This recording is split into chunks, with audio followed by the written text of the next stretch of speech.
கர்த்தருடைய பரிசுத்த நாமத்திற்கு மகிமை உண்டாவதாக. உங்கள் மத்தியிலே கர்த்தருடைய நாமத்துக்கு மகிமையாய் நிற்கும்படியான ஒரு ஸ்லாக்கியத்தை பரலோகத்தின் தேவன் தந்தபடினால் நான் கர்த்தரை ஸ்தோத்திரிக்கிறேன். ஹல்லேலூயா. ஒரு துதி பாடலை பாடி தொடங்க கர்த்தர் உதவி செய்வாராக. துதிப்பேனும்மை பரனே, துன்பம் தீர்த்திடும் தூயவனே, துதிப்பேனும்மை பரனே,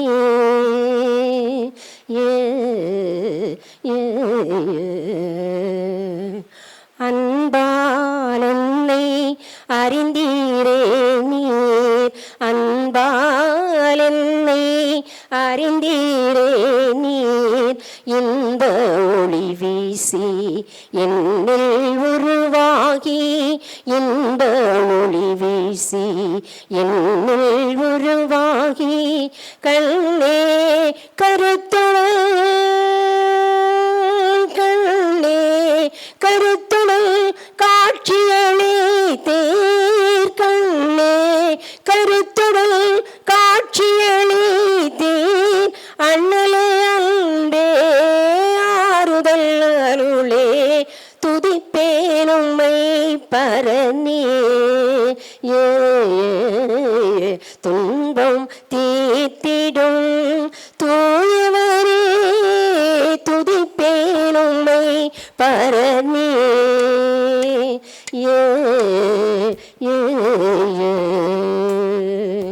இன்ப துன்ப இடுக்கண்களிலே, இன்ப துன்ப இடுக்கண்களிலே, இடரல் என்னை சூழ்ந்து இருண்டிடும் நேரம், இடரல் என்னை சூழ்ந்து இருண்டிடும் நேரம், கருணையில் கடலே கருணையில் கடலே அரும்பெரும் அருளே, கருணையில் கடலே அரும்பெரும் அருளே, காதலுடன் நினைத்து காத்திடும் பொருளே, துதிப்பேனும்மை பரனே, துன்பம் தீர்த்திடும் தூயவனே, துதிப்பேனும்மை பரனே,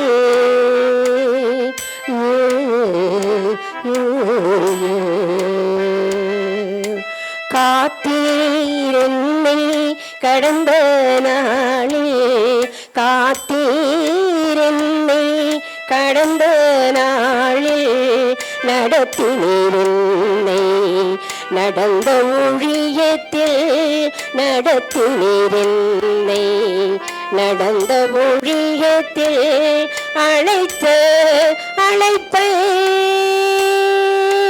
அழைத்த அழைப்பை ஆசீர்வதித்தீர், அழைத்த அழைப்பை ஆசீர்வதித்தீர், அல்லேலூயா பாட ஆதரவளித்தீர், துதிப்பேனும்மை பரனே,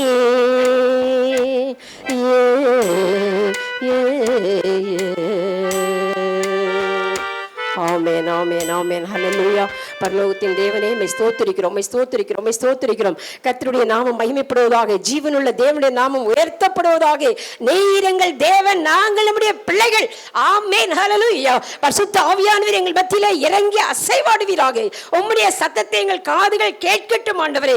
நாங்கள் உம்முடைய பிள்ளைகள், உமக்காய் சேவிக்கிறவர்கள், உமக்காய் உழைக்கிறவர்கள், உம்மாலே தெரிந்து கொள்ளப்பட்டவர்கள். அப்பா, உம்முடைய அநாதி தீர்மானம் எங்கள் ஒவ்வொருவரிலேயும், எங்கள் ஒவ்வொருடைய ஊழியங்களிலேயும் பரிபூர்ணமாய் நிறைவேற்றப்பட வேண்டும் என்று இரட்சகராக இருக்கிற இயேசுவின் மூலம் தாழ்மையாய் வேண்டிக் கொள்கிறோம், ஜீவனுள்ள பிதாவே.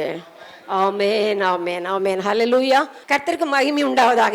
நம்ம சின்ன ஊழியக்காரரோ பெரிய ஊழியக்காரரோ இதெல்லாம் இந்த உலகத்துல தான். ஹல்லேலூயா. பரலோக ராஜ்யத்தில் நம்ம எல்லாரும் ஒரே நிலைமை. ஆமென் ஹல்லேலூயா. கர்த்தருக்கு மகிமை உண்டாவதாக. நாம் எல்லாரும் ஆண்டுடைய பார்வையிலே ஒரே லெவல்ல தான் நம்ம வச்சிருப்பார் ஆண்டவர். ஹல்லேலூயா. நாம் கர்த்தருக்காக என்னென்ன வகைகளிலே அவரை நாம் உயர்த்துகிறோமோ, அவருக்காக நாம் பாடுபடுகிறோமோ, அதனதன் வழிகளிலே கர்த்தர் நம்மை ஆசீர்வதிக்கிறவர். ஆமென் ஹல்லேலூயா. இயேசு ஜீவிக்கிறார். என்னுடைய தகப்பனார் ரெவரண்டாக ஸ்ட்ரிக்ட் பேப்டிஸ்ட் மிஷனில் ரெவரண்டாக இருந்தாங்க. ஹல்லேலூயா. பேப்டிசத்தை, அதாவது ஞானஸ்நானத்தை மாத்திரம் தான் நம்புவாங்க. மூலிகை ஞானஸ்நானம், அவங்க பரிசுத்தாவியை நம்ப மாட்டாங்க. அப்படிப்பட்ட சபையிலே என்னுடைய தகப்பனார் ரெவரண்டாக பல ஆண்டுகள் பணிபுரிந்தார். கர்த்தருக்கு மகிமை உண்டாவதாக. என்னுடைய தாயாரும் கர்த்தருடைய நாமத்தினால் ஊழியத்திற்கு அழைக்கப்பட்டு அவருடைய ஊழியத்தை, கனமான ஊழியத்தை செய்து கொண்டு வந்தார்கள். அவருடைய நாம் மகிமைப்படுவதாக. அப்படி என்னுடைய மாமனாரும் கர்த்தருடைய நாமத்தை பல பகுதிகளில் சென்று ஒரு உற்சாகமுள்ள இருதயத்தோடு, அதை சொல்ல வேண்டும் என்று சொன்னால் வீர தீரமாக சொல்லுவார்கள், அப்படிப்பட்டதாக கர்த்தருக்கென்று ஊழியம் செய்தவர்கள். கர்த்தருடைய நாம் மகிமைப்படுவதாக.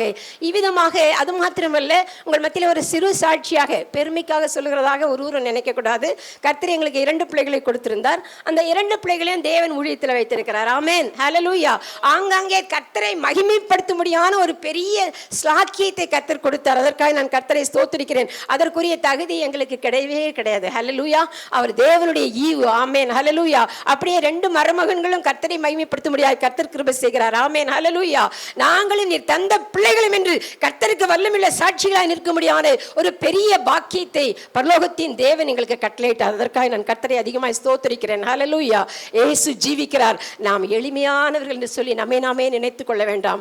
கர்த்தாவே, நான் உம்முடைய பார்வையிலே கனம் பெற்றிருக்கிறேன். ஆமென், ஹல்லேலூயா. என்னுடைய ஊழியக்காரர் எங்கேயோ, நான் எங்கேயோ அங்கே என்னுடைய ஊழியக்காரனும் இருப்பான். அப்போ நம்ம எல்லாம் யார் கூட இருப்போம்? ஆண்டவரோடு கூட இருக்க போகிறோம். ஹல்லேலூயா. கர்த்தருக்கு மகிமை உண்டாவதாக. அவருடைய சித்தம் செய்யும்படியாக நம்மை அர்ப்பணித்திருக்கிறோம். அவ்வளவுதான். அதனால் நம்ம ஒருவேளை நம்ம வேதத்தில் சொல்லப்பட்டிருக்கு, நம்ம எல்லாம் ஊழியக்காரங்கன்னு சொல்லும்போது இங்கிலீஷில் பார்த்தீங்கன்னா சர்வன்ட் ஆஃப் காட், இல்லையா? வேலைக்காரன். நம்மளை யாராவது பார்த்து நீ எங்கே வேலை செய்கிற, நீ யார் வீட்டில் வேலை செய்கிறன்னு கேட்டால் எவ்வளோ குறைவாக இருக்கும் இல்லையா? நம்ம ஆண்டவருடைய வீட்டில் தான் வேலை செய்கிறோம். ஹல்லேலூயா. அவருக்காக நம்ம வேலை செய்கிற வேலைக்காரரும் வேலைக்காரிகளுமாக இருக்கிறோம். நம்ம எவ்வளவு நம்மை தாழ்த்தி கொள்கிறோமோ அவ்வளவுக்கு அதிகமாக கர்த்தர் நம்மிலே மகிமைப்படுவார். ஆமென், ஹல்லேலூயா. நம்ம எல்லாருக்கும் தெரிந்த சத்தியம்தான். அதில் சில நிமிஷங்கள் மாத்திரம் அதை உங்களுக்கு நினைப்பூட்டி கர்த்தருடைய நாமத்தை மகிமைப்படுத்த கர்த்தர் உதவி செய்வாராக. அப்போஸ்தலர் நடபடிகளின் புஸ்தகம் 12ஆம் அதிகாரம், அதில் முதல் 2 வசனத்தில் வாசிப்போம். அக்காலத்திலே வாசிங்க.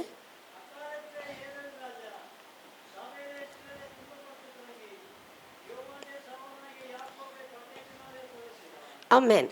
அக்காலத்திலே ஏரோது ராஜா சபையில சிலரை துன்பப்படுத்த தொடங்கிட்டு அங்கே யோவானுடைய சகோதரனாகிய யாக்கோபை கொலை செய்தான் என்று சொல்லப்பட்டிருக்கிறது. அந்த கொலை செய்தது மாத்திரமில்லை, அவன் கொலை செய்தான் என்கிறதான காரியத்தை கேட்டபோது ஜனங்களுக்கெல்லாம் ரொம்ப சந்தோஷமாயிடுச்சு. பரவாயில்ல, நம்ம ராஜா நிறைய பேர் என்ன செய்யறாரு, கொலை பண்ணிக்கிட்டே இருக்கிறாரு. இந்த கிறிஸ்தவம் பரம்பாதபடிக்கு, அந்த ஆண்டவருடைய நாமம் அறிவிக்கப்படக்கூடாதபடிக்கு ஒரு பெரிய தடையை உண்டு பண்ணுவதற்கு ராஜா எத்தனை உதவியாளராக இருக்கிறாரு என்று சொல்லி இவர்கள் ரொம்ப சந்தோஷப்பட்டாங்களாம். எல்லாரும் புகழ்ந்த உடனே ராஜாவுக்கு ரொம்ப சந்தோஷமாயிடுச்சு. ஜனங்களை விட ராஜாவுக்கு ரொம்ப சந்தோஷம். அப்போ இது ஜனங்களுக்கு ரொம்ப பிரியமா இருக்குது பொழுது, இதுதான் ஜனங்க விரும்புறாங்க. அதனால இன்னும் அதிகமா நம்ம என்ன செய்வோம், ஊழியக்காரர்களை, கர்த்தருக்கு ஊழியம் செய்கிற கர்த்தருடைய பிள்ளைகளை துன்பப்படுத்தும்படியாக அவன் துவங்கினான் என்று சொல்லப்பட்டிருக்கிறது. இன்றைக்கு கர்த்தருடைய ஊழியத்தை செய்து கொண்டிருக்கிற போதகர்களே, கர்த்தருடைய ஊழியத்தை செய்து கொண்டிருக்கிறதான தேவனுடைய பிள்ளைகளே, நமக்கு உபத்திரவம் எப்போதும் இருக்கிறது. Hallelujah. No cross no crown. நமக்கு உபத்திரவம் இல்லை என்று சொன்னால் நாம் முடிசூட்டப்பட மாட்டோம். ஹல்லேலூயா. கர்த்தருக்கு மகிமை உண்டாவதாக. நாம் அவருடைய பிள்ளைகளாக இருக்கிறபடினாலே பற்பல வகைகளிலே நாம் துன்பப்படுத்தப்படுகிறோம். இல்லை பாருங்க, பேதுருவை அவர் பிடிக்கிறார். நம்ம எல்லாருக்கும் தெரிந்த சம்பவம். அங்கே பிடித்த போது அவர்களை காவலில் வைக்கணும், இவனை கொண்டு போய் அடைச்சிடணும். எல்லா ஜனங்களுக்கும் ரொம்ப பிரியமா இருக்குது. அதனால இந்த பேதுருவை கொண்டு போய் சிறைச்சாலையில் வைத்து விடுவோம் என்று சொல்லி அங்கே ஏரோது பிளான் பண்ணி தன்னுடைய காரியத்தை நிறைவேற்றுகிறார். ஒருவேளை பேதுரு நினைச்சிருப்பாரு, இந்த 4ஆம் அதிகாரத்தில் பாருங்க, பேதுரு யோவானையும் சிறைச்சாலையில் வச்சு ஒரே நாளில் என்ன செஞ்சிட்டாங்க, விடுவிச்சிட்டாங்க. சாயங்காலம் அப்படின்னாலே ஒரு நாள் வச்சிருந்தாங்க, மறுநாள் அவர்கள் விடுதலை செய்யப்பட்டார்கள். அப்படி ஒரு வேளை இருக்கும்னு கூட பேதுரு நினைச்சிருப்பாரு. ஆனா பேதுருவை உள்ளே அடைக்கும் போது நமக்கு எல்லாருக்கும் தெரியும், மறுநாள் அவருக்கு கொலை செய்யப்படும்படியாக. ஹல்லேலூயா. கர்த்தருக்கு மகிமை உண்டாவதாக. அந்த பேதுருவை கொலை செய்ய வேண்டும் என்று சொல்லி திட்டமிட்டு எல்லா காரியங்களையும் ஒழுங்குபடுத்தினது மாத்திரமல்ல, 4 விதமான காவல்கள் அங்கே வைக்கப்படுது. அவைகள் எல்லாம் நான் இப்பொழுது விளக்கப் போகிறதில்லை. ஏன் என்று சொன்னால் நீங்கள் யாருமே கர்த்தருடைய ஊழியக்காரர்களாக இருக்கிற அப்படின்னாலே நான் அதை சாதாரணமாய் சொல்லி கொண்டு போகிறேன். இந்த 4 காவலை 4 பேர்களை காவலாளிகளாகவும் வைத்து அங்கே பாதுகாக்கப்படுகிறார் பேதுரு. அவர் நித்திரை செய்து கொண்டிருக்கிறார். ஹல்லேலூயா. அவர் நிம்மதியாக ஒருவேளை நாளைக்கு வெளியிட்டுப்பாங்க, நம்ம வெளியே வந்துடுவோம், இந்த ஏரோது நம்ம என்ன செய்ய முடியும்னு தைரியமாக இருந்திருப்பார். ஹல்லேலூயா.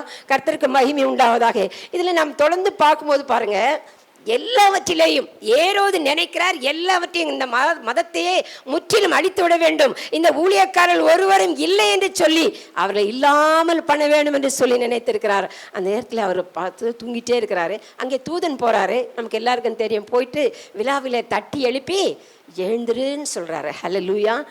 அந்த வசனத்தை நான் வாசிக்கிறேன்.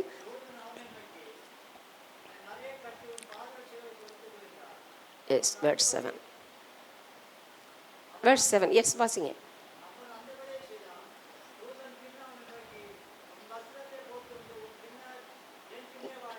No, sorry. 7th verse 7. எழுந்திரு என்று விழாவிலே தட்டி சீக்கிரமாக எழுந்திரு என்று அவனை அனுப்பினான். எழுப்பின உடனே சங்கிலிகள் அவன் கைகளிலே இருந்து விருந்தது. ஹல்லேலூயா, ஹல்லேலூயா. அவன் எழுப்புறாரு, அவ்வளவுதான். சங்கிலியை தொட்டாரா தூதன்?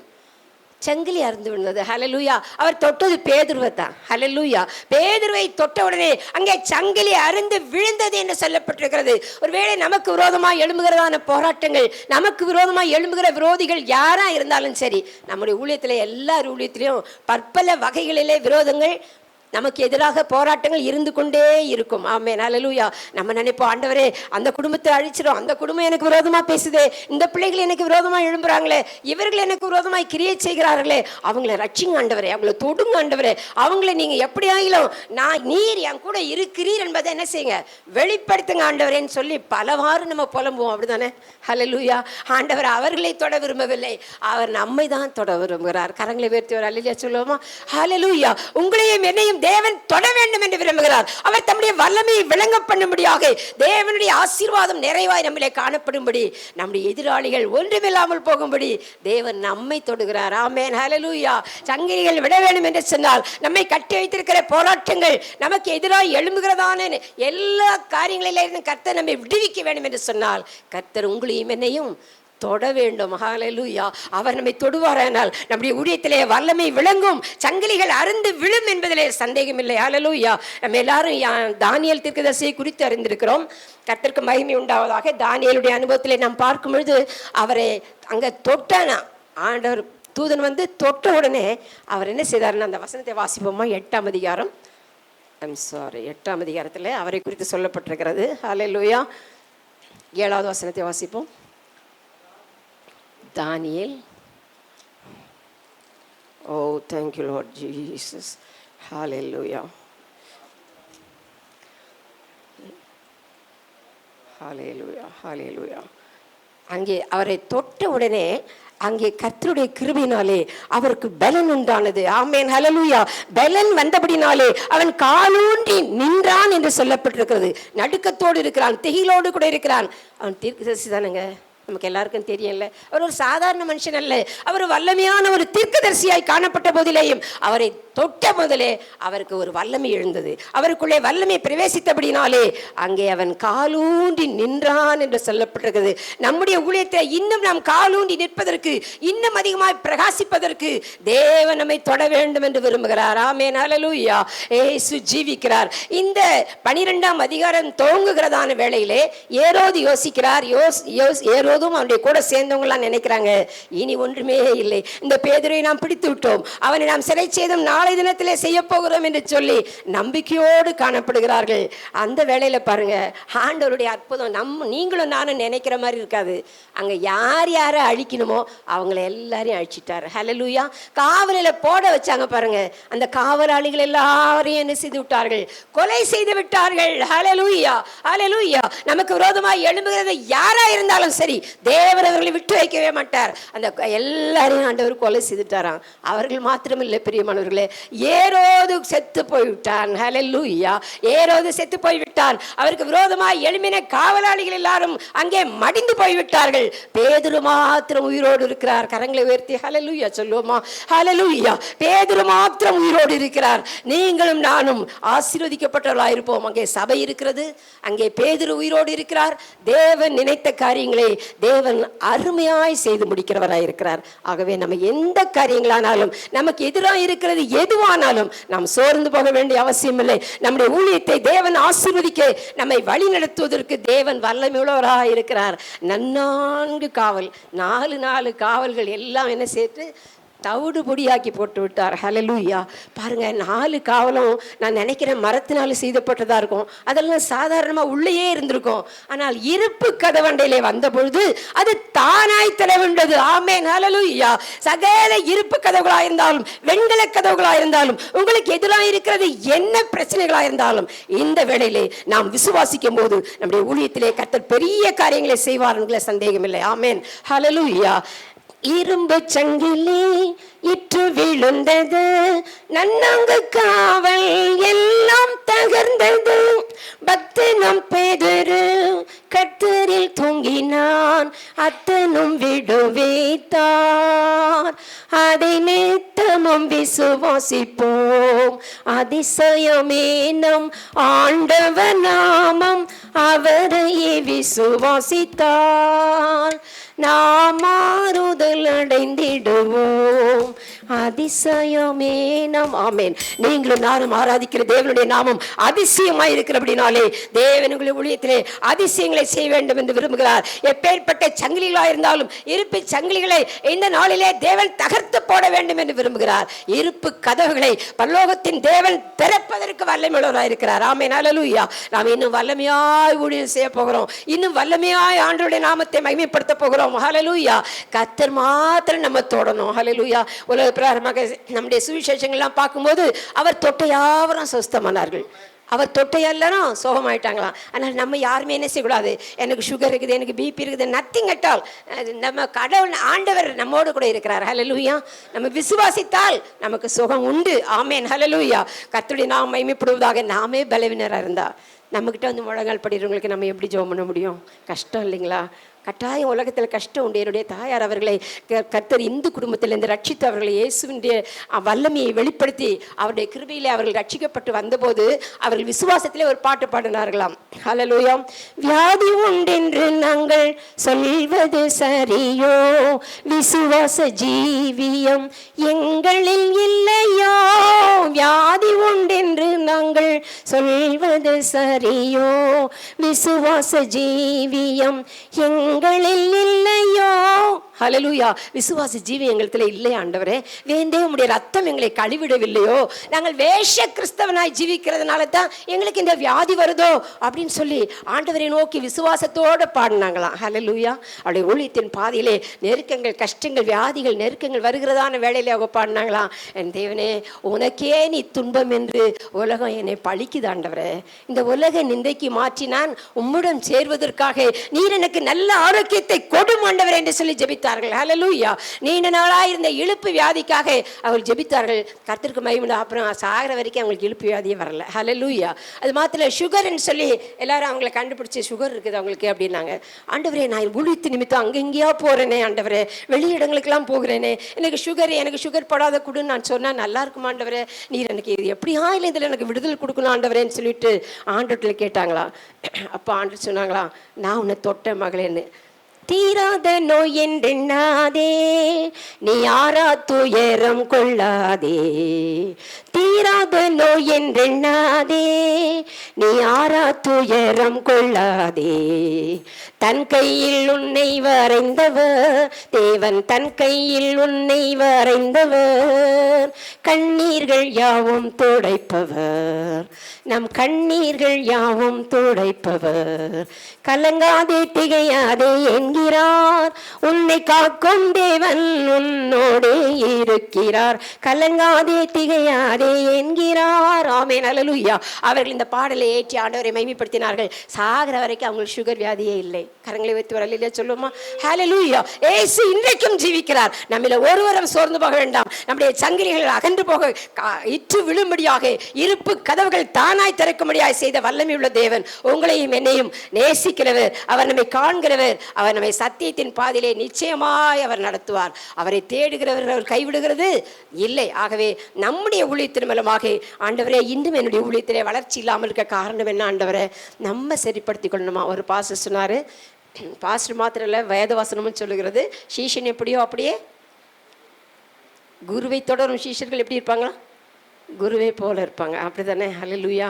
நம்ம விசுவாசிகளாக நம்ம ஆழ்ந்த ஆண்டுடைய சமூகத்தில் ஜெபி. பாஸ்டர் சொல்லும்போது சொன்னாங்க ஒரு வார்த்தை, நம்ம 7 மணி நேரம் ஒரு நாளைக்கு ஜெபம் பண்ணக்கூடாதான்னு சொல்லிட்டு.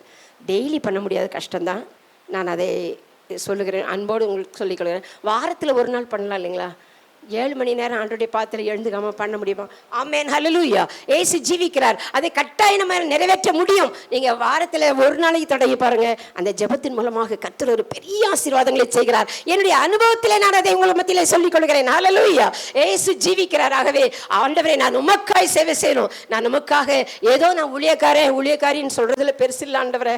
நான் உமக்காக ஆத்துமாக்களை ஆதாயப்படுத்திக் கொள்ள முடியாது, அநேகரை நீதிக்குட்படுத்துகிற நட்சத்திரமாய் நீர் என்னை மாற்றும் ஆண்டவரே என்று சொல்லி நம்மை கர்த்தருடைய கரத்திலே ஒப்புக் கொடுக்க வேண்டியது அவசியமா இருக்கிறது.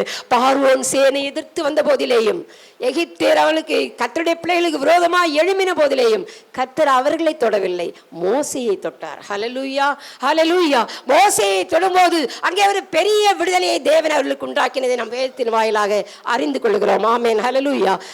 நம்ம போராடி ஆண்டவருடைய சமூகத்திலே ஜெபிப்போம். இன்றைக்கு ஒரு தீர்மானம் பண்ணிக்கொள்ளுங்கள். நீங்கள் அதிகமாக ஜெபிக்கிறவர்களாக இருக்கலாம், கர்த்தரோடு கூட உங்களுடைய உறவு அதிகமாக இருக்கலாம். என்னுடைய தாயார் அவர்கள் ஊழியத்துக்கு முதலாவது அழைக்கும் போது ஆண்டவர் சொன்னாராம், மகளே நீ கையை உயர்த்தி 3 மணி நேரம் ஜெபம் பண்ணி நான் உன் கையை ஆசீர்வதிக்க போறேன்னு சொல்லிட்டு. ஹல்லேலூயா. சாம் ஜெபதர் ஐயா கூட அந்த சாட்சியெல்லாம் அவருடைய புக்கில் எழுதியிருப்பாங்க. 3 மணி நேரம் கையை உயர்த்தி ஜெபம் பண்ணுன்னு சொன்னாங்களாம். அப்போது என்னுடைய அப்பாவும் வேறு எங்கள் ஊழியத்தில் மிகவும் உறுதியாக இருந்த வேறு பாஸ்டர் அவர்களும் பக்கத்தில் உட்காந்து 2 பேரும் ஜெபம் ஆரம்பிக்கிறாங்க. 3 மணி நேரம் ஜெபிக்கணும். அப்போ இந்த கையை உயர்த்திட்டு ஜெபிக்க ஆரம்பிச்சு, ஆண்டவரே நீர் சொன்னீரப்பா, எனக்கு பலன் கிடையாது, இந்த கையை நீங்கள் ஆசீர்வதிங்க ஆண்டவரேன்னு சொல்லிட்டு கையை உயர்த்தி ஜெபிக்க ஆரம்பிச்சாங்களாம். அப்படிலாம் சொல்லுவாரான்னு நம்ம நினைப்போம். பரிசுத்த ஆவியானவர் ஒவ்வொருவரை ஒவ்வொரு விதமாக நடத்துவார். ஆமென், ஹல்லேலூயா. உங்களை ஒரு விதமாக, என்னை வேறு விதமாக நடத்துவார். ஆகவே நம்முடைய தேவனாகிய கர்த்தர் சொல்லும்போது அவருடைய வார்த்தைக்கு கீழ்ப்படிந்தவர்கள் கைகளை உயர்த்தி ஜெபித்து கொண்டே இருக்கிறாங்களாம். 1 மணி நேரம் எப்படியோ ஜெபித்து விட்டார்கள். முடியவே இல்லை, வலி தாங்க முடியல. ஆண்டவரே என் கைகள் வலிக்கிறதப்பா, எனக்கு தாங்க முடியல, உடைய வார்த்தையை என்னால் நிறைவேற்ற முடியலையே, நான் என்ன செய்வேன் என்று கண்ணீரோடு கர்த்தரை நோக்கி அழுது கூப்பிட்ட போது ஒரு தூதன் வந்து கையை பிடிச்சுக்கிட்டானா. ஹல்லேலூயா. நம்புறவங்க விசுவாசிக்கிறவங்க கரங்களை வர்த்தி ஹல்லேலூயா சொல்லுமா. ஹல்லேலூயா. ஒரு தூதன் அங்கே உட்கார்ந்த போது அவர்கள் இங்கே பக்கத்தில் உட்கார்ந்துருக்கிற அப்பா இடத்துலையும் பாஸ்லையும் தூதன் இறங்கி என் கைகளை பிடித்திருக்கிறதை நான் காண்கிறேன். ஆகவே கர்த்தரை நம்ம ஸ்தோத்திரம் பண்ணுவோம்னு சொல்லி மீண்டுமாய் கர்த்தரை துதிக்க ஆரம்பித்தார்கள். அவர்கள் துதிக்க துதிக்க துதிக்க அவர்களுக்கு நேரம் போனதே தெரியவில்லை. ஆமென், ஹல்லேலூயா. கர்த்தர் அவர்களுடைய கரங்களை பலப்படுத்தினபடினாலே, தமது வல்லமையை விளங்க பண்ணினபடினாலே அதிக அற்புத அடையாளங்கள் மூலமாக தேவன் அவர்களை பயன்படுத்தினார். ஆமென், ஹல்லேலூயா. இயேசு ஜீவிக்கிறார். அநேக இடங்களிலே கர்த்தர் சொன்ன வாக்கின்படி கொண்டு போய் அவர்கள் பயன்படுத்தினார். அவர்கள் பாடல்களினால் மாத்திரமல்ல, கர்த்தருடைய நாமத்துக்கு மகிமையாய் வேதத்தையே தெரியாதவர்கள், வேதம் என்றால் என்ன என்று தெரியாதவர்கள், ஹல்லேலூயா, 303 கோடி தேவர்களை வணங்கி கொண்டிருந்தவர்கள், ஹல்லேலூயா, 300 பாசுரங்களை மனப்பாடமாய் சொல்லி கதிரவன் குணவிசை சிகரம் அடைந்தான், கரையிருள் அகன்றது காலையும் பொழுதாய், பதுவிருந்தொழுகின மாமலர் எல்லாம் வானவராசர்கள் வந்து வந்தீண்டு. அப்படியே 10 வரியை சொல்லி சொல்லி கீழே வந்து அவங்க தெய்வத்தினுடைய பெயரை சொல்லி அவர் ஆராதிப்பார்கள். கர்த்தருடைய சமூகத்திலே அந்நிய தேவர்களின் நாமத்தை நான் நாவினால் உச்சரிக்க மாட்டேன் என்று தாவீது சொல்லி இருக்கிறார். ஆமென், ஹல்லேலூயா. அந்த தெய்வத்தினுடைய பெயர்களை சொல்லி அந்த தெய்வத்தை தட்டி எழுப்பி தொழுது கொண்டார்களாம். ஹல்லேலூயா. எழுந்திரமா எழுந்திர என்று சொல்லி அதை தட்டி எழுப்பி தொழுது கொண்டார்களாம். கர்த்தருக்கு மகிமை உண்டாவதாக. நீங்களும் நானும் ஆராதிக்கிற தேவன் உறங்குகிறதும் இல்லை, தூங்குகிறதும் இல்லை. ஹல்லேலூயா. அவருடைய கிருபையை பெற்றவர்களாகிய நாம் எத்தனை அதிகமாக ஆண்டவரை நேசிக்க கடமைப்பட்டிருக்கிறோம் அல்லவா. தேவனுடைய கரம் நம்மோடு கூட இருக்கிறது. அவர் சரியான நேரத்தில் நம்முடைய வாசல்களை திறப்பார். இருப்பு கதவுகளாக இருந்தாலும் வெண்கல கதவுகளாக இருந்தாலும் ஏற்ற வேளையிலே தேவன் கதவுகளை திறந்து உங்களுடைய ஊழியங்களிலே பெருக்கத்தை கட்டளையிடும்படியாய், ஆசீர்வாதத்தை நிறைவாய் கட்டளையிடும்படி தேவனாகிய கர்த்தர் ஜீவிக்கிறார். இந்த பேதுருடைய அனுபவத்திலே நாம் பார்க்கும்பொழுது இதோ பேதுருவை அழிக்க வேண்டும் என்று சொல்லித்தான் ஏரோது நினைத்தான். கர்த்தருடைய ஆவியானவர் தூதனானவர் பேதுருவை தொட்ட மாத்திரத்திலே சங்கிலிகள் அருந்து போனது. ஹல்லேலூயா. அந்த சிறிய பகுதியிலே உடனே உடனே உடனே என்று 3 முறை சொல்லப்பட்டிருக்கிறதை நாம் பார்க்கிறோம். கர்த்தருடைய காரியங்கள் உடனே நடைபெறும். உடனே நம்முடைய வாழ்க்கையில பெரிய அதிசயங்களை செய்கிற தேவனாய் இருக்கிறார். ஆமென். ஹல்லேலூயா. இயேசு ஜீவிக்கிறார். இன்னும் என்னுடைய ஊழியம் இப்படியே இருக்கிறதே, இதே நிலைமைக்குள்ளே நான் ஓடிக்கொண்டிருக்கிறேன் என்று நம்ம ஒருவரும் சோர்ந்து போக வேண்டாம். நம்மை அழைத்தவர் உண்மையுள்ளவர். ஹல்லேலூயா. ஹல்லேலூயா. உண்மையுள்ளவர் நம்மை அழைத்திருக்கிறபடினாலே அவருடைய சித்தத்தையும் திட்டத்தையும் நம்மளை பூரணமாய் நிறைவேற்றுவார். ஆமென். ஹல்லேலூயா. தேவனுடைய ஆவியானவர் பேதுருவை விடுவித்தது மாத்திரமல்ல, எருப்பு கதவை தானாய் திறந்து அவர் செய்ய வேண்டிய காரியங்களை செய்து முடித்தார். யார் யாரை அழிக்க வேண்டும் என்று கர்த்தர் சித்தம் கொண்டாரோ அவர்களை எல்லாவற்றையும் அழித்து போட்டார். ஆமென். ஹல்லேலூயா. நாம் அழித்து போட வேண்டும் என்று தேவனிடத்தில் கேட்க வேண்டாம்.